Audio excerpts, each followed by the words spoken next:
Bienvenidos a Marvin Arriaga Entre Ecos y estamos en una entrevista más en la Universidad de Barcelona que nos recibe el maestro David Pino Alonso, oriundo de Chile, pero que como promesa académica hoy se encuentra realizando sus estudios de doctorando en esta prestigiosa universidad. Y yo estoy muy agradecida, maestro, que nos reciba en su alma mater y sobre todo esta distinción de estar en este edificio histórico. El maestro David Pino Alonso es maestro en filología clásica y teología. Como ya les he compartido, ahora es doctorando de filología en esta universidad. Bienvenido, muchas gracias. Muchas gracias. Quiero agradecer esta invitación acá a Marvin, por supuesto, a su productora, y también quisiera dar un fuerte saludo a México y al mundo entero. Muchas gracias. Maestro, pareciera que la filología y la teología fueran conceptos muy Mm. digeribles porque la fe es un tema con el que vivimos a diario quienes somos creyentes, Ujú. pero desde su perspectiva y desde sus estudios académicos, amplíenos y enriquezcanos, por favor, con su conocimiento en estos dos términos. Efectivamente, muchísimas gracias por la pregunta. Se piensa muchas veces que la teología es solamente un estudio piadoso acerca de la divinidad y solamente la pueden ejercer los creyentes, ya sean sacerdotes o pastores. Sin embargo, la teología es el discurso que el ser humano tiene acerca de la divinidad y por lo tanto todos somos llamados a poder investigar sobre aquello a través de las ciencias teológicas o los estudios teológicos de un modo más amplio. Actualmente yo estoy dedicado a los estudios bíblicos y esos estudios son estudios también de la palabra. Y es por eso que yo he decidido unir tanto la filología como la teología como parte de mi investigación. ¿Hay algún, cuál es el punto coyuntural de estas dos ramas, pero también las grandes vertientes que de alguna manera las no dividen, pero que sí les hace un hueco en el estudio? Efectivamente, muy buena pregunta también. Sucede que los estudios de teología son unos estudios que son muy amplios en diferentes aspectos y diferentes disciplinas o subdisciplinas. La que yo creo está más relacionada con el aspecto lingüístico es evidentemente los estudios bíblicos, la palabra, debido a que muchas veces se ha dicho que ya sea la figura del Cristo o también las enseñanzas del cristianismo se han transmitido a través de los textos bíblicos y también de textos parabíblicos que hablan sobre ese texto bíblico.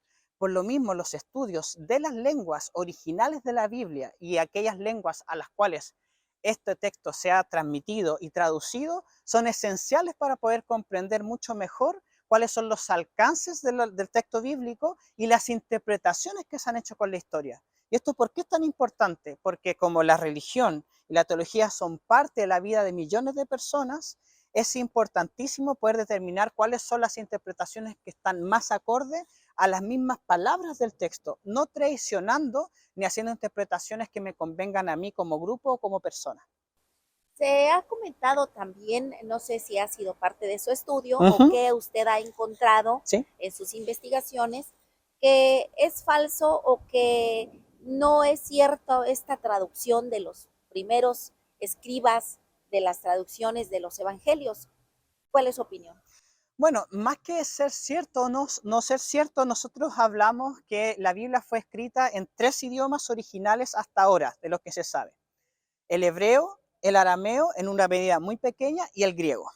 Estas 3 lenguas son las lenguas que hasta ahora hemos determinado como las originarias del texto bíblico.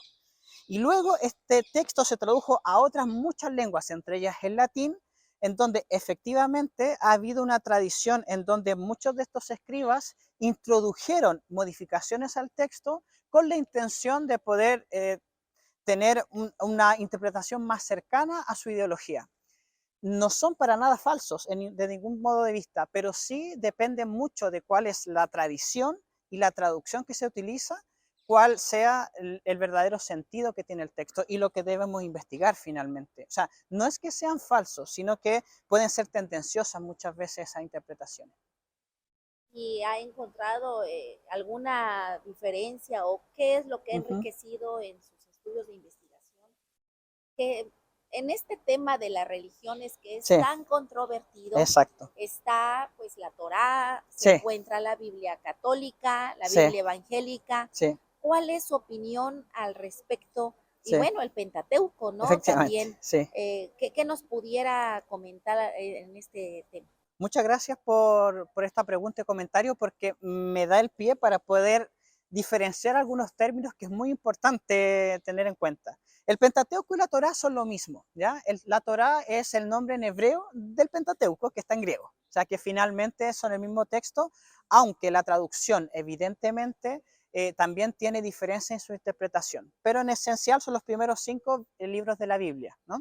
Génesis, Éxodo, Deuteronomio, Números y me falta uno, pero son 5. Levítico, me acordé.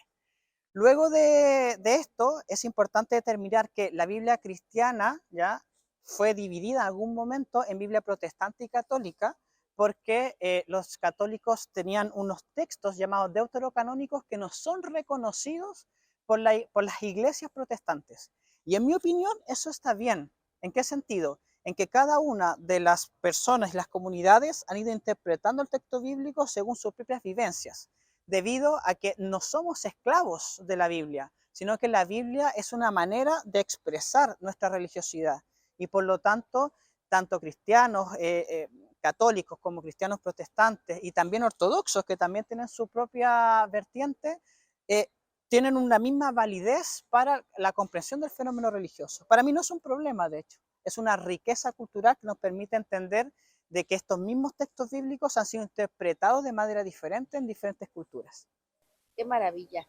Ahora vamos a hacer una pausa de esto que estamos platicando, Sí. maestro, para que nos cuente de este retablo de la universidad.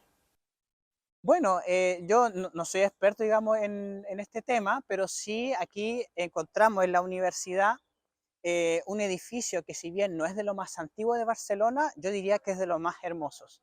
En este lugar ustedes encuentran el llamado edificio Antic, ¿ya? En donde está el rectorado de la Universidad de Barcelona y las principales vicerrectorías. También está la Facultad de Filología y Comunicación junto con la Facultad de Matemática.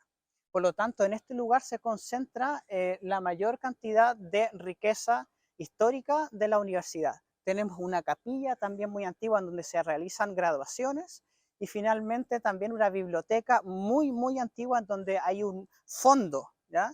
Que tiene textos incluso incunables o de muchísimos siglos de antigüedad. Qué maravilla. Así que es un privilegio estar en este mediodía en esta universidad tan llena de prestigio, de historia, de calidez, pero sin duda también con grandes aportaciones en la investigación. Y un poco para finalizar, Uh -huh. maestro, ¿qué nos vamos a encontrar con la respuesta a su pregunta de investigación?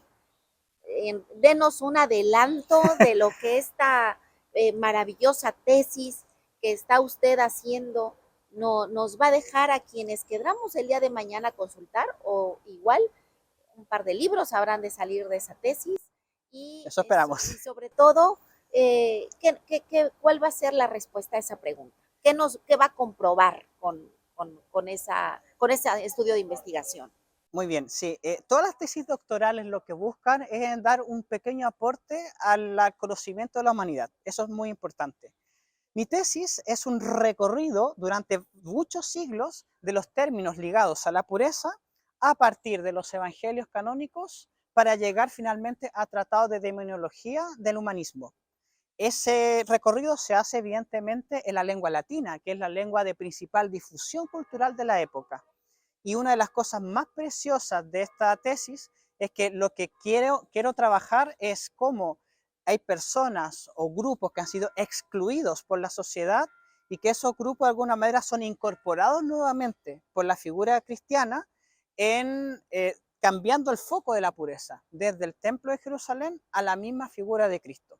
Entonces, en la medida de que estas palabras van evolucionando en la historia, lamentablemente se ha expresado una misoginia en la cual las mujeres fueron concebidas no solamente como instrumentos del mal, sino el mal mismo. Y eso es lo que entre otras cosas, evidentemente, va a justificar la creación de tratados sobre el demonio y sobre brujas, que es justamente los textos que yo estoy analizando o que analizaré hacia el final de la tesis. ¿Cuál es el aporte? Evidentemente, intentar comprender de qué manera el ser humano ha excluido a través de la religión y cómo la religión debería ser todo lo contrario, o sea, una fuerza que nos permitiera unirnos como cultura y obviamente amarnos los unos a los otros como se supone es el mensaje cristiano. Me llama la atención ese término de demiología o del humanismo. Sí, Platícanos de este término. de la demonología y el humanismo. Así. Vale, lo que ocurre es que luego de la época del medioevo, ¿ya? Va a ocurrir una corriente ya muy conocida llamada humanismo, en la cual las artes y la cultura se van a desarrollar de un modo muy claro ya a partir de la finalización del medioevo. Entonces vamos a tener la geometría, la matemática, evidentemente las lenguas que se van a desarrollar de un modo mucho más acelerado que en otras épocas. En ese sentido, la demonología es parte de un avance cultural en donde la figura del demonio, si bien es muy antigua, también fue recobrando importancia en la interpretación de nuestra cultura. Tanto va a ser así que cuando existe esto lo que se llama ahora el encuentro de dos mundos, ¿no? O sea, América y Europa, estas ideas van a ser transportadas a Latinoamérica y nos vamos a encontrar, por ejemplo, con que en México son confundidos por algunos españoles, algunas deidades mexicanas como si fueran el demonio. Entonces lo que vemos ahí es que es muy importante entender de que se está haciendo un sincretismo entre dos culturas en donde yo interpreto desde mis ojos, ¿ya?, la cultura del otro y por tanto le doy características que no le pertenecían realmente a la cultura del otro. O sea, la cultura mexicana o la cultura de los mapuches de esa época no tenían demonios realmente, pero ese concepto va a quedar en los tratados de demonología y va a ser trasplantado en la interpretación que los españoles van a hacer de la cultura que están conociendo, digamos, al momento del inicio de la llamada conquista de América. Hablamos de demonios, brujas, Cristo, la Biblia, Sí, teología, filología. Dan Brown hizo una película, Ángeles y sí, Demonios, y desde niña a mí me decían, te habla el Dios y te habla Satanás, uh-huh, ¿a quién vas a seguir? Entonces, esta tesis en conclusión y sí, en concreto sí. nos va a presentar esa reivindicación de la bondad o esa reivindicación, esa presencia de la bondad y del amor hacia el hijo pródigo, por ejemplo. Más que el amor, que es un concepto extremadamente amplio en el cual yo no trato evidentemente la tesis porque habría que escribir otra mucho más grande, ¿no? El amor es muy importante, pero sí hablo de la integración y de hecho qué bueno que haya hablado de esta novela porque es muy importante aclarar a la audiencia que si bien es una novela muy entretenida, que dan ganas de leer, yo también la he leído y vi la película, no necesariamente eso implica que los acontecimientos que ahí están narrados sean verdad. Claro. Recordemos que la literatura es una disciplina que lo que hace es trabajar con la verosimilitud, o sea, de crear una historia que sea creíble, pero no necesariamente que esté respaldada en datos, ¿bien? Por lo tanto, no hay que confundir lo que dice una novela con lo que realmente ocurrió en nuestra historia. Y en ese sentido, la tesis lo que busca es también reivindicar que el demonio, las brujas, la oscuridad también son parte de la historia del ser humano. O sea, el ser humano siempre ha utilizado la magia, ha utilizado los ritos, ha utilizado diferentes técnicas, digamos, tanto para hacer el bien como para hacer el mal. Entonces, está en nuestra responsabilidad, en el libre albedrío, hacer el bien. Pero eso, evidentemente, es una decisión de cada quien, tanto como persona como grupo humano. Por lo tanto, no podemos obligarnos a hacer el bien si no queremos hacerlo. Y la tesis lo que busca es determinar de qué manera las personas o los grupos se han ido excluyendo unos a otros entre puros e impuros, cuando lo que deberíamos hacer es considerarnos todos parte de una misma humanidad. Muy bien, muy interesante estos términos, maestro. Y algo que quisiera agregar, le agradezco de antemano su tiempo, nuevamente recibirnos e invitarnos a conocer este edificio histórico maravilloso y algo que quiera compartir más con la gente que nos está viendo. Sí, unas palabras finales en relación a la idea que tenemos de Europa y de América en general. O sea, tanto ¿no? aquí, Marvin, yo también somos personas que, si bien hemos nacido en Latinoamérica, también hemos vivido en Europa. Y muchas veces, o sea, al menos yo, desde mi experiencia personal, cuando he estado en Chile, he sentido una sensación como que Europa nos conquistó de un modo negativo y al revés también, ¿no? Como que en Europa está este sentimiento de la hispanidad, ¿no? De la conquista americana. Y en realidad lo que somos hermanos culturalmente hablando. Somos muy parecidos, pero también tenemos nuestras diferencias que debemos respetar. O sea, todavía en nuestra sociedad, en Chile, por ejemplo, están los pueblos indígenas mapuche, en México una cantidad enorme que seguramente tú nos podrías hablar un poco más de ello, pero no hay que olvidar de alguna manera que también somos parte de una misma cultura y no deberíamos estar enfrentados, todo lo contrario, o sea, somos parte de una misma historia también. Así es, efectivamente, muy bien dichas esas palabras y sobre todo, culturalmente España y México, en este caso, usted ha hablado de Chile, pero México y España, hermanos siempre y con una calidez en la amistad y en la colaboración y las vivencias mutuas. Muchas gracias a ustedes, gracias maestro por Muchas esta gracias a ustedes. sapiencia y contagiarnos un poco de sus estudios de investigación. Estaremos muy atentos a la terminación de esa tesis maravillosa. Así será. Auguramos un futuro prominente en la academia y sobre todo que usted será formador de generaciones en este ámbito. Muchas gracias a ustedes, gracias a todos. Comenten, difundan y compartan esta charla y muchas bendiciones a Chile. Un abrazo a México y que viva España, que viva el mundo entero. Gracias, maestro. Muchas gracias.